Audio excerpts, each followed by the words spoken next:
जाना चाहते, मिलना चाहते, देखना चाहते सबको। আমাদের রাত্রে ঘুম ভেঙে গেছিল, মানে দুদিন থেকে যোগাযোগ হচ্ছে না। जिसका बच्चा लोग को ये हुआ है तो वो बच्चा भी हम ही लोग के बच्चा जैसे हैं। হয়তো ভাই আসবে, ভাই ফোটাতে, যখন নেপাল শান্ত হয়ে যাবে তারপর আমি যাব। নেপালে গণ অভ্যুত্থান, মৃত্যু, কারফিউ, ঘুম নেই বেহালা মহেশতলার 40 থেকে 50টি পরিবারের। কলকাতার নেপালি পাড়া, অনেকের পরিবার প্রায় 2 প্রজন্ম আগে নেপাল ছেড়ে ভারতে চলে আসেন, কেউ সম্প্রতি। ফেলে আসা দেশের সঙ্গে সব সম্পর্ক চুকে যায়নি, ওপারে এখনো ছড়িয়ে ছিটিয়ে আছেন আত্মীয় পরিজনেরা। নেপালের হাওয়া বদলে উদ্বিগ্ন কমলা জ্যোতি সিন্ধুরা।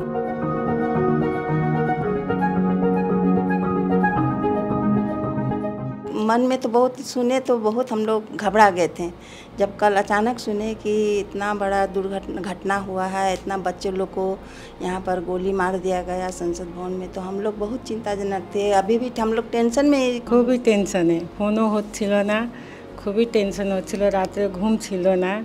তারপর কালকে মার সাথে ফোন হয়েছে, কথা হয়েছে, ভাইয়ের সাথে কথা হয়েছে, ওরা সব ঠিক আছে। চিন্তা তো নিশ্চয়ই হবে, একটা নিজের যেই হোক না কেন ভাইপোরা রয়েছে, নিজের বোন রয়েছে, চিন্তা তো হওয়া স্বাভাবিক। এটা যে সময়টা একটু লাগছিল, মানে খারাপ লাগছিল, কি করে যোগাযোগ হবে কি হবে না, কি আছে না আছে, অনেক টেনশন ছিল, বলার কোনো কথাই নেই। মানে আমাদের রাত্রে ঘুম ভেঙে গেছিল, মানে এরকম, মানে দুদিন থেকে যোগাযোগ হচ্ছে না, মানে অনলাইন কাউকে দেখছি না।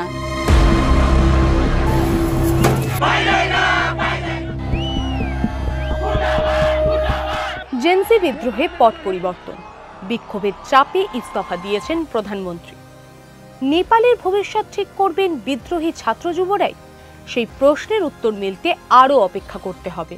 এই যে জেনজি যা করেছে, এটা তো অদ্ভুত একখানা জিনিস হয়েছে। নেপালের একটা নতুন পরিবর্তন নিয়ে এসছে। আমরা এই ব্যাপারে কিন্তু আমরা খুব খুশি। যত পলিটিক্যাল পার্টিগুলো একবারে থাকবে না, এটা জনতা, যেটা পাবলিক, ওরাই কিন্তু একটা স্টেট লিডার, তারপর অন্য লিডার, এরাই চুজ করবে, ওদের পয়েন্টের মধ্যে রয়েছে। सरकार अगर बदल जाएगा और जो न्यू जनरेशन को मिलेगा वो लोग अच्छा से चलाएंगे, हम लोग सोच रहे हैं। এখনকার যে দিনকাল আছে, ইউথ জেনারেশনের আছে, ঠিক আছে, ওরা যা করছে ওদের হাতে দিলে ভালো। আমরা মতলব জেনজি বলে যে আছে, ওদের ফুল সাপোর্টে আছি। নেপাল শান্ত হোক, প্রতিবারের মতো ফোটা নিতে আসুক ভাই। বহু দূরে কলকাতার বাড়িতে বসে সেটাই প্রার্থনা করেন সিন্ধু।